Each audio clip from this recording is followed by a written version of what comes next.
Bonjour à tous. Comme on dit chez nous en Belgique, bienvenue d'être venus si nombreux par un temps pareil, et surtout à Liège.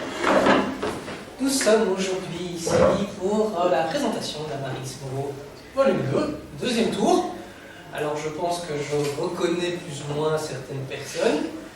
Donc cette année, on va avoir un privilège, c'est que l'année dernière, on a fait 1h30 en sachant que la moitié avait déjà le livre.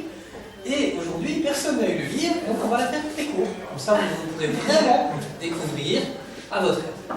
Donc on va faire ça très simplement. Je vais juste prendre les 25 secondes obligatoires pour dire bonjour, je suis Stéphane Valpétel, président de Novella SASBL. Et c'est une association d'artistes et qui a un service éditorial. Voilà, ça c'est tout vraiment. 50 minutes pour mademoiselle. Par quoi je commence? Oula, bon, on va faire les choses dans l'ordre. Hein. On va d'abord parler quand même du tome 1, juste pour dire 2-3 mots. En 2-3 mots, qui sont les personnages, d'où est-ce que ça vient, puisque le tome 2 est la suite. C'est logique, on est là pour ça. Tout à fait. Alors, je pense que certains d'entre vous peut-être s'en souviennent, mais les noms, ça m'étonnerait parce qu'ils sont quand même vachement compliqués, donc je n'ai pas tout choisi. Mais je vais vous faire un petit rappel vite fait de ce que c'est comme histoire. Alors, la jeune fille que vous voyez là, c'est Gwenaëlle, c'est mon héroïne. Alors, elle a 18 ans, c'est une sorcière et elle vit dans une clairière à l'écart des humains, avec sa petite famille, elle est très bien, franchement une chouette vie, elle est bien tranquille. Et donc, elle a 18 ans, elle va recevoir enfin ses pouvoirs. Et comme elle reçoit ses pouvoirs, elle va aller voir une prophétesse dans son village pour lui demander comment est-ce que ça va se passer, mes pouvoirs, ça va donner quoi? Et alors, elle y va, et ça se passe pas vraiment bien, puisque la prophétesse en question lui fait une prophétie, et elle ne comprend pas cette prophétie en premier temps, elle se dit qu'est-ce qui m'est tombé dessus? Donc elle décide de l'ignorer. Sauf que c'est cette prophétie qui va se retourner sur elle. Elle reçoit à peine ses pouvoirs qu'elle se retrouve déjà en prison. Et en gros, c'est quoi la prophétie? Et la prophétie, on dit qu'elle va retrouver un garçon qui sera son frère et qui vont devoir être ennemis et qui vont devoir se battre pour avoir le trône et pour diriger le royaume. Elle se dit d'accord, non, ça ne va pas se passer comme ça en fait. Et elle se réveille dans cette prison, alors elle retrouve 3 personnes, 3 personnages récurrents dans ce tome-ci. Alors il y a Pénélope, dont l'inspiration c'est ma meilleure amie ici présente. Bonjour. Alors c'est une petite elfe comme ça, ses parents ont été tués dans l'incendie de son village. Ses frères ont disparu, elle ne sait pas ce qui s'est passé. Et comme tous les elfes, elle a un pouvoir, sa chevelure, c'est l'allonger. Elle sait se battre avec, c'est hyper résistant, à l'exception d'une mèche que si on la coupe, bah, c'est fini. Je ne révèle pas trop, mais c'est un petit rappel, ça aidera pour la suite, vois-tu. Alors, il y a aussi Dorian, dont on ne connaît pas les origines, mais on voit clairement qu'il est étranger, il a la peau brune et tout. C'est pas moi. C'est pas toi, non. Et non, il est très doué pour faire des potions et tout, il est assez intelligent comme mec. C'est d'ailleurs lui qui va réfléchir un petit peu comment les faire évader. Et il y a Liam, qui est le fils d'un des éléments. Alors, petit rappel, les éléments, c'est ceux qui représentent le bien, et les ténèbres, c'est ceux qui représentent le mal. Je crois qu'on avait compris, parce que là, c'est pas compliqué. Alors... Tu peux juste citer les représentants du mal, comme ça? Leur nom? Oui. Ça va être compliqué, ça. Non. Vas-y, il y en a 3. Alors, la plus importante, c'est celle qui représente le feu, s'appelle Incendine. Donc, elle, c'est pour les incendies. Il y a tremblement, qui est tremblement de terre. Il y a tsunamian, les tsunamis, c'est facile. Et il y a foudrasque qui fait les orages. Donc c'est vraiment les ennemis des éléments. Chacun a son propre ennemi. Et bref, je retourne à cette prison, il décide de s'en échapper. Et cette prison appartient à un prince, le prince Marcus. Et il décide de les faire combattre, pour voir un petit peu comment est-ce qu'ils s'en sortent. Et à l'issue de ce combat, il dit « Gwenaëlle, j'aimerais bien te rencontrer. » Pourquoi? Et alors, il lui apprend qu'en fait, c'est lui son frère. La prophétie revient, elle se dit « Zut, ça va pas bien se passer, il faut que je m'en aille. » Ça tombe bien, ils ont prévu un plan, ils s'en vont. Parfait, et vous aurez la suite dans la suite. Voilà, non, mais tu m'as coupé dans mon mouvement, j'étais bien. Non, mais tu es tellement bien qu'on va pouvoir y passer la journée. Donc, non, je suis désolé. Je suis en plein dedans. Oui, mais non, mais on doit être en plein dedans dans celui-ci. D'accord. Alors, Vous avez quand même eu l'occasion de découvrir les personnages principaux, à l'exception des trois méchants que je voulais entendre, c'est-à-dire Pandore, Dragon et Idris. Tu m'as pas dit que je te Ah, je sais, mais j'allais y venir. Mais donc voilà, donc ces trois personnages méchants reviendront aussi dans ce tour. Alors, on peut, sans dévoiler la fin du précédent, on part dans une nouvelle épopée, une nouvelle quête, dans un autre royaume qui s'appelle Kinvara. Kinvara. Le nom d'une maison où on est chaque année en vacances.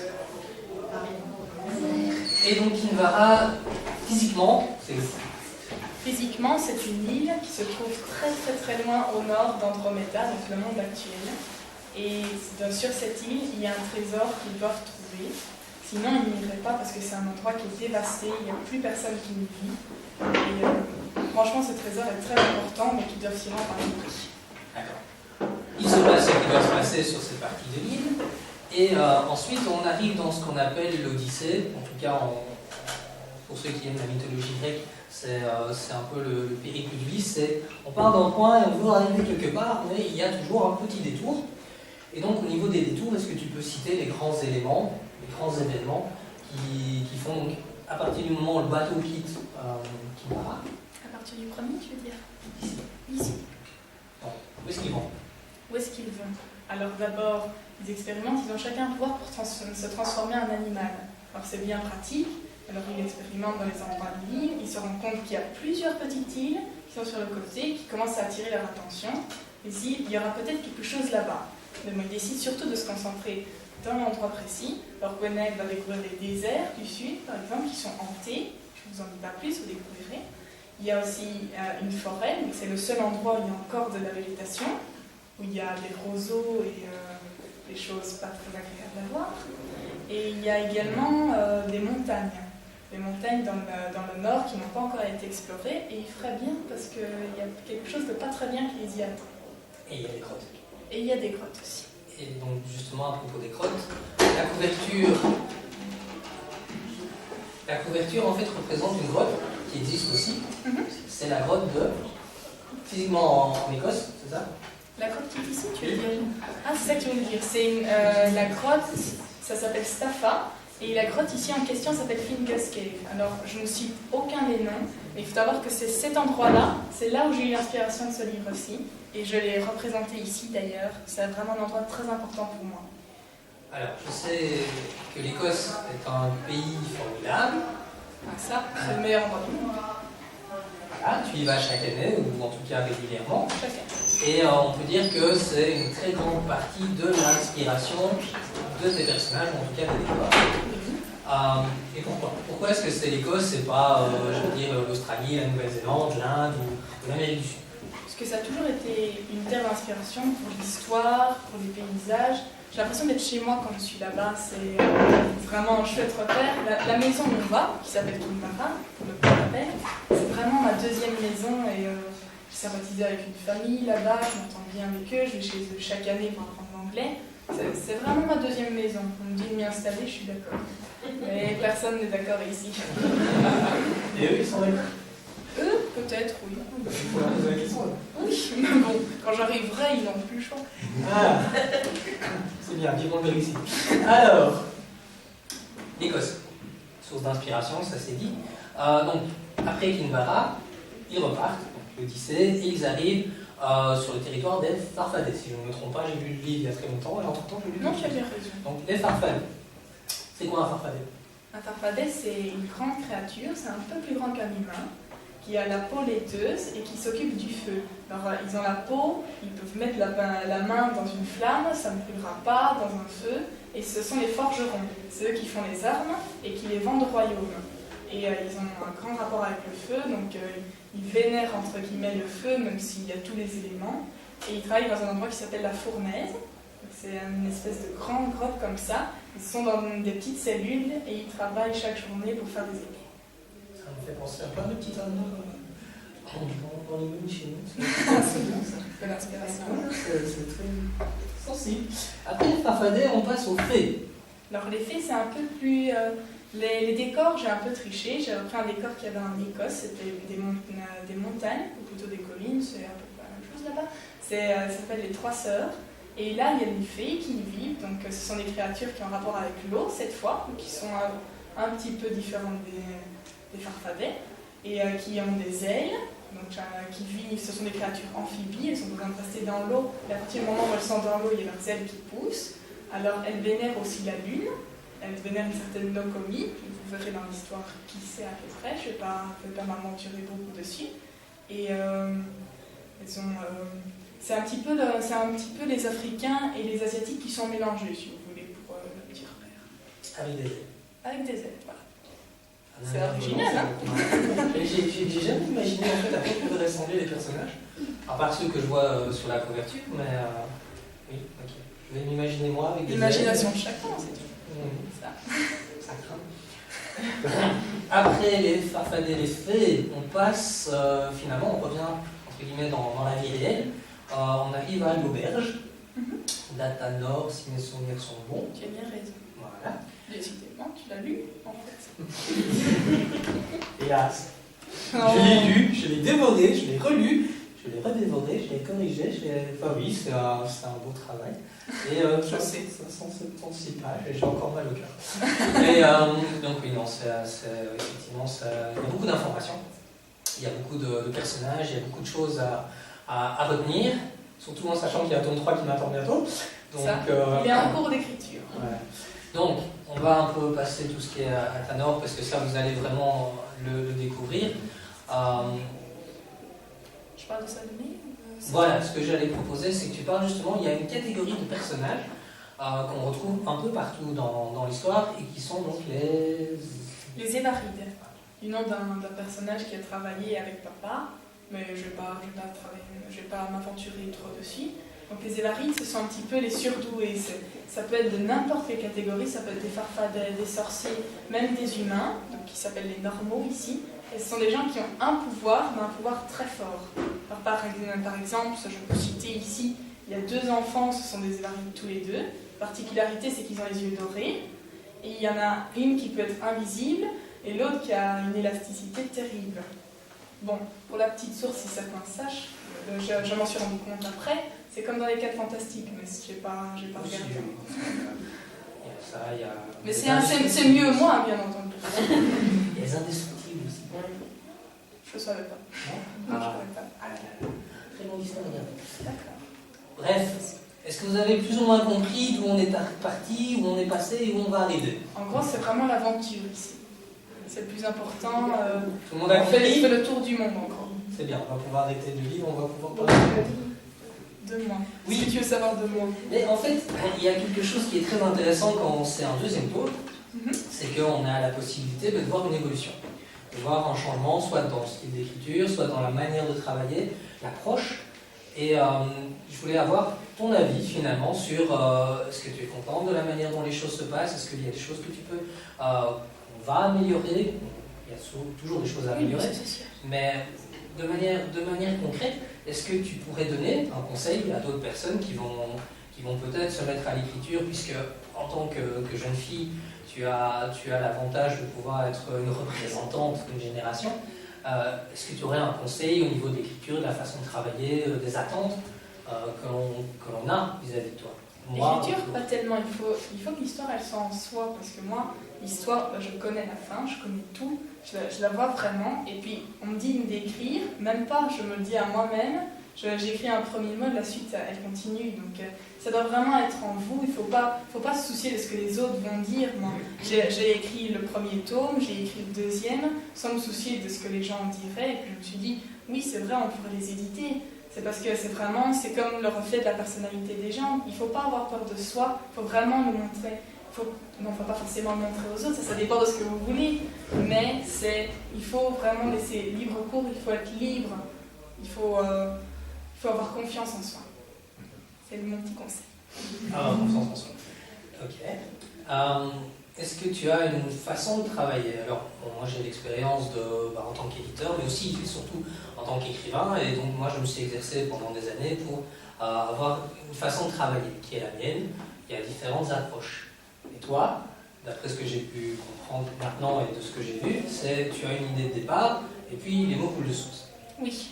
Est-ce que est-ce qu'il y a une autre... est-ce que tu conseillerais cette approche-là ou est-ce que tu serais plutôt pour une approche plus littéraire, c'est-à-dire plus structurée, en mettant peut-être déjà par écrit les différentes étapes? Est-ce que tu as déjà par écrit les différentes étapes? Moi, j'ai jamais rien écrit, hormis sur le tome, bien entendu, parce que, en fait, si j'écris, moi, c'est ça le problème à l'école, notamment, c'est que quand j'écris un truc, après, je m'en souviens plus. Donc, ça tombe bien que je fasse au fur et à mesure et que je fasse pas de brouillon, sinon ça se passerait pas vraiment comme je le voudrais. Donc, ça dépend évidemment de chacun. Mais moi, j'ai jamais rien écrit, en dehors, j'ai jamais fait de plan, c'est vraiment dans ma tête, quoi. C'est comme des petits tiroirs, il suffit de tirer le bon. Et c'est dur d'être dans sa tête. Déjà dans la sienne, c'est dur, mais dans celle de quelqu'un d'autre. Donc, moi, je peux la tienne.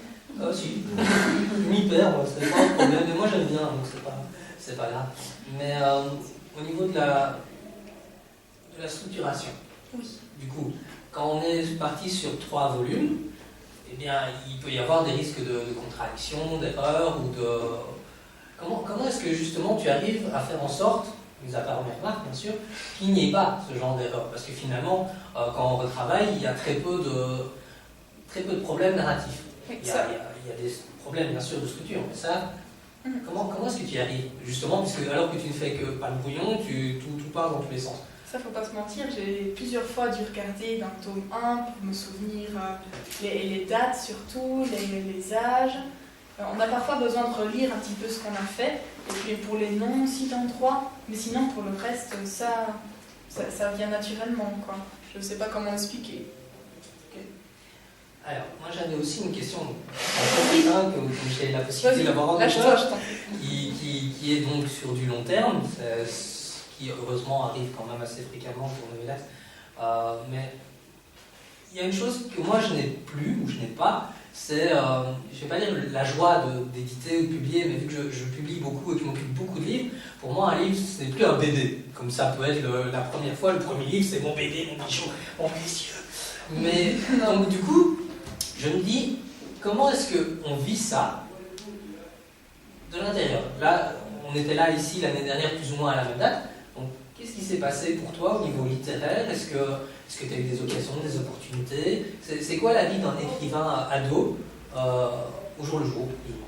Chaque année, on voit, chaque année est différente. Moi, je suis en 5e maintenant, c'est pas du tout la même chose que quand j'étais en 4e. C'est un petit peu la même chose ici quand on écrit. Au fur et à mesure, là vous verrez au début c'est encore un peu maladroit et puis vers la fin je me suis vraiment lâchée. J'ai eu un chapitre de 100 pages que j'ai segmenté 3 fois. Donc ça c'était vraiment compliqué. Mais c'était beaucoup mieux, quoi. Le style aussi, je le vivais plus quand je le faisais moi. Quand les mots que je mettais aussi c'était plus facile. Ça vient avec l'âge on va dire. Oui, je suis pas vieille non plus. C'est du vin. Je ne savais pas, mais c'est du vin. Non, on va pas dire ça. Mais franchement, là, je vois la différence quand je relis parfois le tome 1. Je me dis oui, il y a des trucs qui ne vont pas. Quoi. Comment j'ai pu écrire ça? Mais je suis pas déçue hein, non plus. Mais je me dis, il y avait moyen de faire mieux. Ça pouvait être plus facile, mais j'y ai simplement pas pensé. Donc on acquiert chaque fois des nouvelles choses et vous le verrez ici, quand vous lirez, vous me direz, la personne qui a écrit ce livre, elle a grandi, il y a sa perception du monde a un peu changé, il y a de nouvelles choses qui sont venues, des choses qui sont perdues peut-être aussi, mais moi quand je relis le tome 2, je me dis, il est encore plus personnel. J'avais cette histoire avant d'écrire le tome 1, je savais plus précisément ce qui se passerait ici, donc il est d'autant plus personnel et il est mieux écrit clairement. T'es pas convaincu, toi? Il y a une évolution, mais je veux dire la manière dont... Est-ce qu'on peut parler de mieux en termes d'écriture? Bon, je veux dire, le style s'améliore, mais est-ce que c'est un mieux? On commence avec une façon d'écrire, on continue, on évolue, mais est-ce que c'est mieux? Non, ce sont des choses différentes. Je pense qu'il ne faut pas essayer de les mettre en oui, comparaison. Je ne ferai jamais du Balzac. Hein, ça. Voilà, et puis je pense que c'est commun à tous les auteurs quand ils relisent leurs œuvres de jeunesse. Dans mon cas, évidemment, c'était 12 mois. Mais effectivement, on se dit une flûte, maintenant j'écrirais ça totalement différemment. Oui, mais à l'époque, c'était cette façon d'exister, de représenter les choses. Moi, je fais de la poésie, et en poésie, c'est encore plus frappant. Les poèmes, je pourrais faire un poème ce matin, le réécrire à 3 heures, et en faire un le soir sur le même thème, ce sont sont des choses totalement différentes. Et mais pour ils mon sont anthologie, ce sera bien. C'est une sera anthologie en cours. Parfait. Alors, on va sur les prochains livres après, mais j'ai une autre question aussi au niveau de la structuration, et là je vais comparer avec moi, je suis désolé, mais bon, moi j'ai aussi un grand projet, et justement, moi j'ai pris l'initiative de tout écrire. Ce sera des tomes différents, mais je vais d'abord tout écrire et sortir tout à des périodes différentes, mais l'histoire sera finie. Ah, dans comme cas, Le Seigneur des Anneaux. Par exemple. Il avait tout fait. Il avait tout fait avant d'être édité, par exemple. Mais dans ton cas, on sort chaque tome au moment où il est prêt. Et on essaye qu'il soit prêt au mois de novembre, puisque bon anniversaire. Et voilà, donc c'est une volonté. Mais pourquoi, maintenant que l'année est passée, pourquoi est-ce qu'on n'a pas pris la décision, ou tu n'as pas pris la décision de se dire, bah tiens, je sais qu'il y a 3 tomes, on va attendre d'avoir écrit les 3 pour finalement éditer, peut-être un après l'autre. Mais pourquoi est-ce que c'est important finalement de faire d'abord le premier, puis d'écrire le suivant, et ainsi de suite? Bah, comme je te disais tantôt, quand j'écris quelque chose, moi après, progressivement, je m'oublie. Et je voulais pouvoir faire en sorte de pouvoir m'en souvenir ensuite. Donc, quand il était fini, j'ai relu un petit peu, oui, il y a des trucs que j'ai corrigés, puis je me suis dit, ça y est, c'est le bon moment, il faut que je montre aux gens comment je le sens le plus. Et si j'avais attendu, si j'avais pas encore édité maintenant, que je m'étais dit que je vais faire le tome 3, et que je me dis, oui, je vais sortir l'un après l'autre, ça aurait été un peu moins personnel. Déjà, j'aurais eu envie de changer des choses, parce que je vais encore grandir, pas tellement, ça va encore changer. Puis je me dis, oui, en fait, il faut que je refasse toute l'histoire. Non, je suis pas prête à ça, ça doit vraiment être... C'est un direct de mes neurones, si vous voulez. Et j'avais vraiment envie de le montrer, parce que c'était le bon moment, je le sentais bien. C'est comme... j'ai pas d'exemple, mais c'est... C'est bon. Ok, tu vas lire un passage, alors soit je te le prends, soit tu en as peut-être choisi un. Je vais choisir. Voilà. Je te fais pas confiance. C'est gentil, merci. Ce sera publiquement dit, mais c'est pas grave. C'est pas grave. Ah oui, il est plus petit aussi. Enfin, les écritures sont plus petites, j'espère que vous n'avez pas de problème. Alors, effectivement, vu que le livre est plus gros, il y a plus de pages, on a dû réduire la taille des caractères, mais c'est la taille normale en fait. C'est que pour le livre précédent, on avait agrandi volontairement pour un confort de lecture. Mais là, si on avait pris la même taille des caractères, on était à 700-800 pages. Alors ça rentre déjà pas dans la boîte aux lettres. Ouais. Et attends, dans le 3, je vais être mollo, mais bon, il y aura quelques pages en plus quand même. Fais-moi rêver. Ouais. Je vais être gentil. Quel endroit à peu près? Vraiment avant la découverte? Lis-le en passage, peu importe lequel finalement. De toute façon, il faut tout lire, c'est un bon public. Donc, et certains peuvent déjà même suivre, ils ont déjà acheté le livre. Ça. On dit la page. La page. Je regarde, je dois vous avouer que je n'avais pas programmé ça. Oui, je ne programme pas tout, hein. Je n'ai pas une vie très... Mais... Sinon, je ne prends la page. Hein. Non. Alors...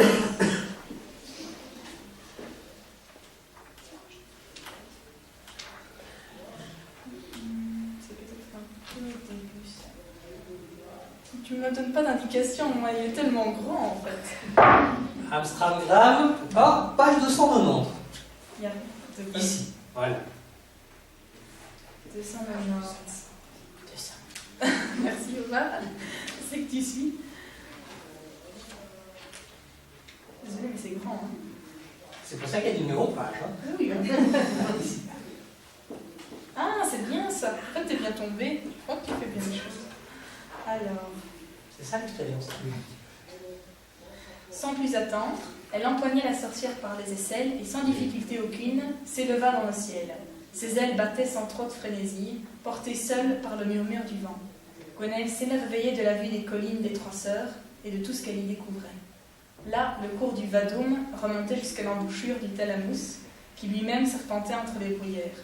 La nature était plus éparse, quelques bribes d'herbes hautes par-ci et quelques galets bleutés par-là, d'une étrange et merveilleuse intensité. Encore une fois, la jeune femme regrettait toutes ces années où elle avait été privée de la vue de ces belles choses. Puis elle se focalisa au mieux sur tout ce qui l'entourait. Alors, il y a des noms bizarres. bizarres. C'est chez les fées. Voilà, c'est chez les fées. Il y a des noms bizarres. D'où viennent tous ces noms? Ils existent réellement? Est-ce que tu les as inventés? Est-ce que ça vient de la mythologie? Est-ce que... Google Traduction. D'accord. Non, je cherche un mot et puis je me dis en gaélique ça me ferait bien, ou bien en latin. C'est pour ça que je continue latin en fait. Mais non, c'est comme tu le sens. Généralement, les noms des lieux ou les noms des objets, c'est en gaélique. Les formules, c'est toujours en latin. Et parfois, tu mélanges les deux, hein. Il faut varier. Il faut se faire plaisir. Il faut se faire plaisir. Alors, les noms des personnages. Non, des personnages. Les personnages principaux qu'on a cités déjà dans le tome 1, ils ont soit une existence par rapport à des personnes qui existent réellement, mais ici, bon, toutes les fées ont un nom, tous les farfadets ont un nom. D'où est-ce que ces noms viennent? Est-ce que ce sont des noms qui sont de nouveau inspirés par l'endroit, ou ce sont des noms qui te viennent de tes rêves, de tes lectures Leur prénom, tu veux dire? Leur prénom. Ça dépend un petit peu. Parfois, c'est maman qui me dit. Parce que je ne suis pas très douée, moi, pour les prénoms. Par exemple, des métiers. Des métiers, ben... Ça vient d'où? En fait, si tu veux vraiment savoir, oui, je sais d'où ça vient, mais ça m'était revenu comme ça, c'est un petit souvenir. C'est le vrai nom de Demi Moore. Et je me souviens que elle s'appelle Demétia, et je trouvais, c'est un joli nom. Mais je ne l'ai pas appelée parce que c'était Demi Moore, hein, parce que je m'en fous un petit peu. Attends, mais je trouvais que c'était un beau nom, donc ça revient comme ça, je me dis pourquoi pas. Et les lettres, généralement, ça aide aussi. Si je commence les fées, par exemple, c'est plutôt D, donc je me dis, je vais rechercher des noms qui sont en rapport. Donc j'écris un bête nom comme ça et il me dit c'est faux, bien entendu. Je clique, il met un autre nom, ce sera bien. Ça, c'est vraiment à l'envie, quoi. Je n'ai pas de précision. D'accord. Alors, un autre passage, page 426. Tu l'as choisi? Tu sais ce que c'est? Non. C'est horrible, ça. Tout à fait. Non, ça va pas. Si. Non. Vas-y. Non. Monsieur. Ça va. Oui. Ça va, c'est pas trop mal. Alors... Jeunesse toujours changeante. Alors... Le regard de l'homme devint vague. Il ne brillait pas par l'intelligence, mais bel et bien par la mémoire, hélas. Dorian pensait qu'ils étaient foutus, qu'ils étaient bons pour repartir d'où ils étaient venus. C'était sans compter sur l'aide d'Athanor, le réglissait.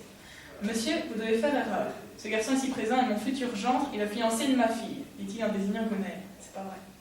Il vient des territoires du Sud, d'où son teint basané. C'est un gentil jeune homme, mais il ne brille pas tellement en affaires. C'est pourquoi je ne l'envoie jamais à Kiltok pour le travail. J'ai l'intention de le déposer à l'Agora, pendant que je vais boire une pinte à la corne de brume. Quel bavard on y trouve de nos jours, sans arrêt à demander des nouvelles de la famille. Mais du temps de Bruce Lefort, l'ancien patron, je peux vous dire que, ça va aller, quand le garde d'un ton exaspéré. Allez donc sur la place et ne revenez plus après. Je continue? Non, c'est bon. Ça donne un petit ton et ça permet d'embrayer sur Kiltok. Alors moi j'ai toujours du mal, je dis toujours Kiltoch. C'est moche. Ça riche. Donc c'est quoi Kiltok? C'est en fait dans Tintin que j'ai vu ça, c'est une ville où il va. Tu vois, ça faut pas dire. Il faut demander. On n'a rien dit. C'est pas vrai. Ça, je m'étais souvenu de l'endroit où c'était et je trouve que c'était un chouette nom. Donc ça, Kiltok, c'est la capitale, pas Kiltoch. Hein. Et parce qu'il fallait trouver un nom et c'est un chouette endroit avec un beau château et tout. C'est la capitale. Voilà. C'est là où vit le roi. Aussi. Alors, si tu pouvais être un personnage, donc ne pas les personnages principaux parce que ça on l'a déjà fait pour le tome 1, mais si tu pouvais être une fée, un farfadet, un évaride, ou qu'est-ce qu'il y a d'autre, ou même des personnages. Des normaux, voilà. Qu'est-ce que tu voudrais ou tu pourrais être? Tu veux dire plus une catégorie ou plus un personnage en particulier? Une catégorie, parce que de toute façon ils ne connaissent pas les personnages, donc on va par exemple avec ça. Je voudrais être une évaride. Une évaride. Pourquoi? Pourquoi? Parce que tu n'as pas besoin d'être de race, on va dire, différente. C'est que c'est vraiment une particularité qui est surgie au milieu de nulle part. Et puis tu dois essayer de t'en sortir tout seul parce qu'il y a des gens qui ne te comprennent pas. Et c'est parfois ce que je ressens en fait, que les gens ne me comprennent pas et que je suis un peu tombée, que j'ai peut-être été adoptée en fait, comme toi. Mais non, les évarides. Moi c'est vrai, hein. Et surtout qu'ils sont originaux et qu'ils ont les yeux dorés et que c'est beau les yeux dorés. Ok, on t'achètera des lentilles. Ça, voilà, des lentilles pour Noël. Et on va parler un peu d'Evod. Evod. Alors Evod, c'est un farfadet. Il est né dans une... Il faut savoir que les farfadets naissent toujours par 3. Evod, il est né tout seul. Et on s'est rendu compte dès qu'il était petit que c'était un évaride. Parce qu'il avait un don, vous découvrirez ce que c'est, qui faisait qu'on s'en rendait compte tout de suite. Il avait les yeux dorés aussi, ça venait. Et puis, c'est un garçon qui se sent... Il n'est pas très bien dans sa peau, il a 12 ans, il devient ado, Et ça, il a l'impression que sa famille ne comprend pas. Un peu toi, en fait. Et un peu moins. Et quand il rencontre Gwenaëlle, il se dit ça c'est une personne en qui je peux avoir confiance, et il lui dit un peu des secrets, il se confie à elle et il dit franchement si les choses doivent tourner mal, si tu as des projets prévus, tu peux compter sur moi. Et pour la petite histoire, c'est un garçon, il est un peu particulier, un peu surdoué on pourrait dire, et il parle en vers, enfin en vers, ça rime. Je vais faire en sorte que ça rime, il ne faut pas me demander trop non plus. Mais, bref, ben chaque fois il ramène un petit peu, il se pose beaucoup de questions, et c'est vraiment l'adolescent. Et qui est un petit peu particulier, mais vous découvrirez quel est son don, je ne vais pas m'en retirer trop dessus. C'est bien. Donc on a quand même un peu voyagé à travers tout le livre, on a vu quelques personnages, on a vu quelques caractéristiques. Est-ce qu'il y a quelque chose qui te semble important qu'on n'aurait pas évoqué ou Oui, il y a un personnage très important qui apparaît dedans, qui est une Évaride aussi. Et si je devais choisir un personnage, ce serait elle. Et c'est pas un personnage, c'est un personnage vraiment particulier parce que c'est une fille vraiment spéciale de l'extérieur, super maladroite, qui dans sa famille, ce sont des aubergistes. Elle n'est pas faite du tout pour ce métier. Elle ne se sent pas bien, elle a vraiment des dons très, très particuliers, et en fait elle aide beaucoup Gwenaëlle depuis longtemps. C'est une alliée très précieuse, et au fur et à mesure, déjà ici un peu dans cette histoire, et puis dans le troisième, merci de revenir la prochaine fois, vous saurez, elle va vraiment se révéler au fur et à mesure. C'est dans l'aventure qu'elle va devenir quelqu'un, la normalité ne lui convient pas, et c'est vraiment mon personnage préféré surtout pour ça. Est-ce que la normalité convient à quelqu'un? On est normaux, on est tous banals, on va tous mourir un jour, on a tous un chien, on a tous une voiture. Non, j'ai pas de chien, j'ai pas de voiture. On a un chat, c'est un peu la triche. Alors, on va doucement terminer, parce que je pense que là on a déjà bien parlé, j'ai pas d'horaire. T'as pas dit comment elle s'appelle? Salomé, elle s'appelle. Salomé qu'elle s'appelle. Salomé, là, ne me demandez pas pourquoi, mais je savais qu'elle s'appellerait comme ça. Et je me souviens, quand j'étais en deuxième, il y avait une fille, en réto, je pense, qui s'appelait Salomé, et qui ressemblait vraiment à l'idée que je m'étais fait, donc j'ai rapidement assimilé les deux. Elle est maladroite Non, elle n'était pas maladroite, mais physiquement et le prénom, ça allait bien ensemble, je me suis dit, je retiendrai cette fille-là. Et c'est pour ça que le nom est venu ici. Je ne la connaissais pas personnellement, c'était une fille qu'on croisait dans le couloir, mais elle est devenue, elle fait partie de mon livre. Faudrait essayer de l'inviter pour l'été prochain. Alors ça, c'est dur de la retrouver. Elle a les yeux dorés. J'ai jamais regardé. C'est très bien ça, du coup. On va vite terminer et puis on vous laissera une petite séance de questions. L'avenir proche. Là-dedans? Non. Pourquoi? Pour moi. Déjà continuer le tome 3. Oui. Donc j'ai perdu une petite partie parce que je n'avais pas sauvegardé. Moi aussi je suis maladroite. Alors j'ai dû la réécrire et maintenant c'est reparti, je suis dedans. Et vraiment le finir parce que là je vis l'histoire, moi je suis dedans, j'ai fini l'école, je rentre chez moi, je me dis ça y est, on recommence le combat, c'est parti. Moi je suis très bien là-dedans. Et puis j'ai d'autres idées aussi pour la suite. Je vais pas rester que dans le fantasy, j'ai d'autres idées. Et, je me vois bien poursuivre là-dedans. En fait, je veux être écrivain depuis toujours et je continuerai jusqu'à ce que je meure. Comme j'ai déjà dit l'année dernière, vous inquiétez pas, il sera médecin aussi. Non, je ne serai pas médecin. Non. Ça, j'ai pas maths fort, j'ai pas sciences fort. Non. Il est lent pour moi. Ok. Voilà, mais donc si tu veux ajouter quelque chose, si tu ne veux pas ajouter quelque chose, on peut céder la parole à notre cher public pendant quelques minutes. Mais je peux ajouter quelque chose, c'est merci à tous que vous soyez venus. Et franchement, c'est super sympa pour moi de voir des gens comme ça qui s'intéressent un petit peu à moi d'autres manières que parce qu'on est de la même famille, parce qu'on est amis ou quoi, parce que j'ai une particularité, on va dire, c'est que j'ai voulu m'exprimer autrement, pas en direct de mes neurones, pas de ce que je dis. Parfois je suis maladroite quand je parle. Écrire, c'est comme ça que je me sens mieux. Et je suis contente que vous soyez venus, que vous soyez intéressés à ça, que vous soyez là pour moi, tout simplement. Merci beaucoup.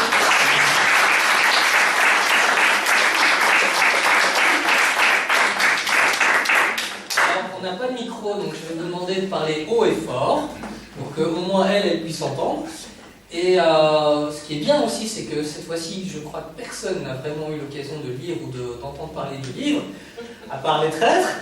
Mais évidemment, donc ça va permettre des questions par rapport à la présentation ou par rapport à l'auteur. Levez les mains et tous en même temps. Oui, Sabine? Alors, par rapport, donc j'imagine que par rapport au volume 1, tu as eu des retours de personnes qui l'ont lu. Est-ce que ces retours-là t'ont influencé pour le volume 2, par exemple, dans les idées ou quels ont été les retours du volume 1, par exemple, par rapport à toute ton écriture et tout ton travail? Il y a eu quelques retours, effectivement. Alors, si, mes amis, ma famille, c'était souvent positif, ils n'allaient pas me dire le contraire. Les gens qui m'ont dit, oui, c'est vrai, il ne faut pas se mentir non plus. Mais il y a certains gens qui m'ont lu, ils me disent c'était bien ou bien tu aurais pu améliorer ça. Et je les écoutais, puis je me suis dit oui, c'est vrai, il y a peut-être ça qu'on pourrait changer, mais il y a certains trucs, on le voit avec Stéphane parfois, il y a des trucs, je suis intransigeante, c'est comme ça et voilà. On a parfois eu des grandes discussions chez moi, mes parents ils doivent en avoir marre. Mais non, franchement, pour répondre à ta question, les retours, j'en tiens compte. Mais je ne sais pas forcément tout changer parce que l'histoire, j'y tiens beaucoup. Ouais, ça. Dans l'histoire, ça n'a pas changé. Le cours, tu avais déjà ton idée en tête dans le volume 2 et ça n'a pas changé les éléments dans le volume que tu voulais faire. Non, ça, j'ai pas changé. C'est parfois des particularités sur les caractères des personnages, ça d'accord. Mais la continuité de l'histoire, ça, j'y touche pas. Elle est prévue depuis longtemps. Il faut savoir aussi que, en tout cas pour le volume 2, il était quasi déjà terminé alors qu'on était encore en train de travailler le 1. Donc ça, au niveau de l'écriture. Ce qui n'est pas le cas avec le 3. Donc c'est vrai qu'effectivement, là, les retours pourront tout de suite être intégrés, je pense. Le 3 est plus difficile, ça c'est sûr. Parce que je vois, j'ai déjà le deuxième, et puis je me dis, ça y est, c'est quelque chose qui se termine. Bon, c'est encore un peu loin, j'en ai encore pour un an, on va dire. Mais je me dis, on arrive au bout de l'histoire. Et j'ai pas envie de terminer, mais j'ai pas envie de faire 4 tomes non plus. J'avais prévu 3, ce sera 3. Mais le fait de se dire que ce sera fini, c'est pas drôle. C'est comme quand vous avez une fête à la maison et qu'on vous dit oui, maintenant il faut dire au revoir aux gens. J'ai jamais aimé dire au revoir aux gens. C'est la même chose. Cela dit, et je parle d'expérience, je fais des trilogies et ça se termine toujours en 4. Donc je m'inquiète pas pour ça, à mon avis. On est dans un monde commercial en fait. C'est pas une question, non, c'est même pas une question d'argent, c'est juste, là je reprends mon exemple, c'est que j'ai terminé quelque chose et puis je me dis il y a des personnages que j'ai pas mis assez en valeur, que j'ai vraiment découvert, qui ont pris leur envol on va dire, et que j'ai envie de revoir et de faire revivre en fait. Donc je me dis qu'il y a des choses que tu vas sans doute vouloir refaire ou replonger dedans. Non, tu vois, le livre, mais c'est pas le même impact, bien entendu, c'est un peu comme un examen. Quand vous faites l'examen de maths et que vous dites ma vie est foutue, vous avez qu'une heure, il ne reste plus qu'une heure pour réussir, pour faire 3 problèmes. Alors, c'est l'angoisse, quoi. Et bien, ici, c'est un petit peu la même chose, mais ça me fait moins peur, bien entendu. C'est de me dire, oui, j'aurais pas de deuxième chance. L'aventure, ils vont pas recommencer, ils vont pas faire, ça aurait pu être comme ça. Moi le PNL, c'est moi, je la vis, je suis en train de me battre, moi j'ai envie de m'en sortir. Donc c'est comme l'examen, mais j'y arrive pas en fait. Généralement, je perds la bataille. Ici, je veux pas la perdre, parce que je tiens plus à ça qu'au maths. Tu ne te bats pas tout seul. Quelqu'un d'autre a une autre question? Oui, madame. Oui, moi je voudrais savoir s'il t'arrive parfois que les personnages t'échappent. Eh ben, quelque chose leur arrive que tu n'avais pas prévu. Un petit peu, parfois, dans ma tête, la nuit, je rêve un peu comme tout le monde, puis le matin, je me dis, zut, qu'est-ce qu'il a fait? Salomé, parfois, c'est dur de la suivre, franchement, parce qu'elle est très imprévisible là-dedans. Je me dis, qu'est-ce qui est en train de se passer? Et parfois, naturellement, je me dis, il faut qu'il se passe quelque chose pour ce personnage-là. Et vous verrez, il y a un personnage, notamment vers la fin, c'est un grand retournement de situation. Il passe pas du côté obscur de la force, on ne va pas jusque-là, mais on se dit, zut, quoi. Ou bien, zut, ou bien, zut. Ça dépend du ton que vous allez prendre, mais effectivement, il y a des personnages où je me dis parfois, il faut leur donner un petit quelque chose. Et ça vient naturellement, généralement. Ça répond à la question. Pas tout à fait. Ici. à partir du moment où le personnage est écrit, et moi je le vois quand je corrige, je vois que Salomé a été pensée d'une certaine façon, mais elle se comporte finalement d'une autre façon. Et je pense que ce sera beaucoup plus flagrant, je suppose, dans le tome 3. Mais il faut... Le truc, c'est qu'elle a une histoire qui est vraiment déjà complète. Elle a un passé difficile et un futur aussi qui s'avance, qui est difficile aussi. C'est un personnage particulier. Franchement, prête-y attention, toi qui analyse beaucoup. Fais-moi un petit rapport. Et puis c'est dangereux aussi de laisser passer ces personnages s'envoler un peu partout. Il faut les récupérer. Ah ça, je les récupérerai. D'autres questions? Les jeunes, les moins jeunes. Non? Pardon? T'es sûr? Eh bien... L'autre fois, je me posais des questions, mais aujourd'hui, j'ai rien à Parce que vous aviez lu le livre avant. Bah, si vous n'avez pas, vous trichez. J'en ai entendu parler que le premier, ça sera ça. Oui, Chat. Donc tu dis que donc, tu as l'histoire déjà fixée dans ta tête et qu'en général tu la changes pas. Mais est-ce qu'il arrive que, par exemple, voilà, tu as passé une journée, il y a quelque chose qui t'a plu dans ta journée et donc ça va influencer finalement tous les jours pratiquement. Donc ça, tu changes quand même quelques trucs en fonction de ce que tu vis au quotidien. C'est pas des trucs, ça n'a pas énormément d'impact, mais je passe une journée par exemple, on a cours de latin ensemble toi et moi, parfois je regarde un petit peu ce qui se passe et puis je me dis oui, le caractère, ce qui s'est passé, ce qu'il a dit, ça peut me servir après. Parfois j'utilise les mots que vous employez, je les utilise dans mon livre. Et je ne vais pas te cacher, toi tu peux savoir, si tu liras le tome 2, Athanas s'est inspiré directement de Monsieur Owen. Mais franchement direct. Donc pour te dire, vraiment, ma vie influe. La vidéo, elle est sur internet. Oui. Fais attention à ce que tu dis. On vous présente. On comprend au montage. Genre, dans quelle vie vis-tu? Tu vis dans ton livre ou tu vis dans notre monde à nous? Les deux. C'est lequel le plus important? Que te prend plus de temps? Celui-ci quand même, mais j'aimerais parfois donner un peu plus de mon temps à l'autre. Mais tu vois, quand tu as une journée de 48 heures, elle sera parfaite. Moi, je la vote tout de suite. Trouver une solution.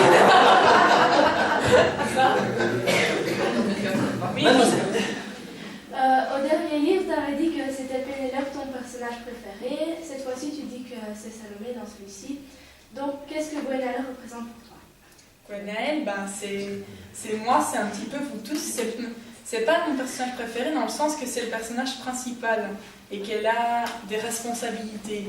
Les responsabilités, c'est pas drôle dans la vie, mais on est obligé de les avoir. C'est aussi un petit peu le rapport à la vraie vie, il faut quand même un petit peu. Mais j'aime mieux les autres personnages, ceux qui sont un peu plus secondaires, parce que ils ont des choses, ils gagnent à être connus. C'est comme Salomé, tu la verrais dans la rue, tu te dis non, je ne m'approche pas de cette fille. En fait, elle gagne à être connue. Gwenaëlle, elle a tout pour elle. C'est une belle fille, elle a beaucoup de pouvoir, elle est très intelligente. Elle est un peu trop parfaite, si on peut dire, mais elle a un très grand manque de confiance en elle. Et moi, j'ai ça moi-même, et j'ai un peu honte de ça, on va dire, mais j'arrive pas, je suis un peu enfermée là-dedans. Donc c'est peut-être ça qui me dérange chez elle, mais bon, j'aime Gwenaëlle, on va pas se mentir. Hein. Je fais tout pour la mettre en valeur, mais c'est ici, franchement, et dans toute la trilogie en général, c'est Salomé qui me convient le plus. Voilà. Oui. Moi, c'est un peu personnel, hein, mais Pas grave. Moon, tu m'avais dit qu'elle était attribuée à moi, alors j'aimerais bien savoir si c'est toujours le cas dans celui-ci, et pourquoi. T'as pas lu la dédicace pour toi? C'est Moon. C'est Moon. Question pour les gens qui ne savent pas. Oui, tu as toujours été Moon. Je me suis toujours un peu inspirée de ton caractère, tu n'es pas toujours facile. Elle a eu des changements qui on ne le saurait pas. Elle dit, celui qui est inspiré par Mars, il deviendra tout rouge, donc faites gaffe aussi. Oh, s'il te plaît. Mais non, tu restes Moon. Quand je te vois parfois, je pense qu'ici, je pense que tu connais le plus l'histoire. Je t'ai déjà raconté des trucs, tu m'avais rien demandé, parce que j'avais besoin de le dire. T'es comme une porte comme moi, qui est toujours ouverte et je sais que je peux compter sur toi même quand tu veux pas de moi. Mais c'est ça les sœurs. C'est pour ça que Gwenaëlle avait besoin d'une sœur, une petite sœur, parce que j'aurais jamais de sœur aînée, Dieu merci. Mais non, tu resteras toujours. Vous n'avez pas tout dit. Tu vois, tu apparaîtras peut-être dans d'autres livres, mais quand j'ai écrit Moon, c'est vraiment à toi que je pensais, donc tu le restes. Alors, est-ce que tu as le droit de demander des droits d'auteur pour chaque fois qu'on utilise ton nom? Tous les autres livres, hein, je te le dis au cas. Mais dis, c'est Astrid qui a fait la photo, je l'ai mis. Oui, de toute façon. On va arrêter. Pardon? Pourquoi est-ce que tu m'as... Enfin, je comprends pas pourquoi tu m'as attribué la lune comme élément. Enfin, je sais pas, il y a le feu, l'eau... C'est pas un élément, parce que je change pas. Parce que moi-même, je suis attribuée à aucun élément. Je préfère le feu, certains l'auront peut-être compris, mais je ne mettrai jamais ma main dans un feu pour sentir comme ça chatouille. Hein. Ça non plus, ça n'arrivera pas. Par contre, quand je vois la lune parfois, tu vois, parfois ça me rappelle, une fois qu'il aime bien Harry Potter, ça me rappelle la lune avec le loup-garou, que je dis Astrid, c'est dans le tome 3 d'Harry Potter, et Harry Potter c'est ma sœur. Donc ça va chercher loin, donc si tu veux, t'es un peu attribué pour ça, et je sais pas, le soleil, il me disait rien. Donc voilà, tu es...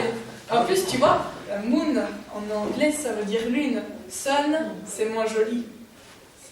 En fait, c'est dans le titre. Ta sœur, elle t'adore, et hop, elle t'éclipse. S'il te plaît, pauvre Astrid. Je t'aime. Voilà. Donc, à moins qu'il n'y ait d'autres intervenants qui veulent parler aujourd'hui, voilà, c'est ce que j'allais dire. Donc, on va clore la séance, mais juste avant, je vais quand même rappeler l'actualité littéraire des salons. Mademoiselle sera donc en séance de dédicace le dimanche 20 novembre au salon du livre belge à Uccle. Ça, c'est la première date. Et puis, bien sûr, et ça, ce sera confirmé au niveau des dates exactes, à la fin du livre de Bruxelles en 2017. Mars, début mars, notez déjà dans vos agendas. Voilà, ben merci beaucoup à vous. Merci, franchement. Et puis, on va pouvoir passer au centre de dédicace. Je suis là.